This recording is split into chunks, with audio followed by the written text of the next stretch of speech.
ಕಳೆದ 10 ದಿವಸಗಳಿಂದ ಬಾಗಲಕೋಟೆ ನಗರ ಮತ್ತು ಗ್ರಾಮೀಣ ಭಾಗದಲ್ಲಿ ನಾವೆಲ್ಲ ಪಾದಯಾತ್ರೆ ಮುಖಾಂತರ ಬಿಜೆಪಿ ಅಭ್ಯರ್ಥಿಯ ಪರವಾಗಿ ಮತಯಾಚನೆ ಮಾಡ್ತಾ ಇದ್ದೇವೆ. ಪ್ರತಿಯೊಂದು ಓಣಿಯಲ್ಲಿ ಹೋದಾಗ ಅತ್ಯಂತ ಹೃತ್ಪೂರ್ವಕವಾದಂಥ ಸ್ವಾಗತ, ಆತ್ಮೀಯವಾದಂಥ ಸ್ವಾಗತ ನಮಗೆ ಕೊಡ್ತಾ ಇದ್ದಾರೆ.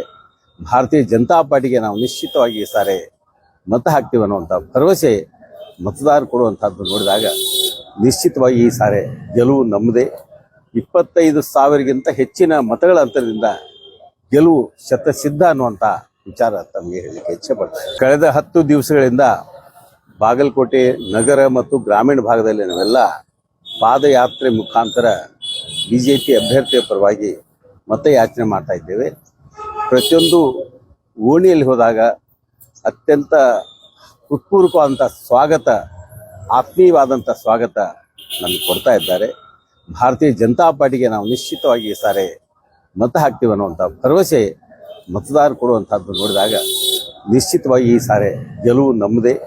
25,000ಗಿಂತ ಹೆಚ್ಚಿನ ಮತಗಳ ಅಂತರದಿಂದ ಗೆಲುವು ಶತಸಿದ್ಧ ಅನ್ನುವಂಥ ವಿಚಾರ ತಮಗೆ ಹೇಳಲಿಕ್ಕೆ ಇಚ್ಛೆ ಪಡ್ತಾರೆ. ಕಳೆದ 10 ದಿವಸಗಳಿಂದ ಬಾಗಲಕೋಟೆ ನಗರ ಮತ್ತು ಗ್ರಾಮೀಣ ಭಾಗದಲ್ಲಿ ನಾವೆಲ್ಲ ಪಾದಯಾತ್ರೆ ಮುಖಾಂತರ ಬಿಜೆಪಿ ಅಭ್ಯರ್ಥಿಯ ಪರವಾಗಿ ಮತಯಾಚನೆ ಮಾಡ್ತಾ ಇದ್ದೇವೆ.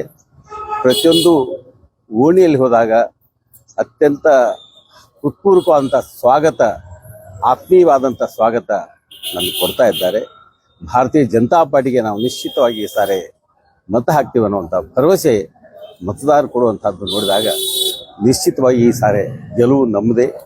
25,000ಗಿಂತ ಹೆಚ್ಚಿನ ಮತಗಳ ಅಂತರದಿಂದ ಗೆಲುವು ಶತಸಿದ್ಧ ಅನ್ನುವಂಥ ವಿಚಾರ ತಮಗೆ ಹೇಳಲಿಕ್ಕೆ ಇಚ್ಛೆ ಪಡ್ತಾರೆ.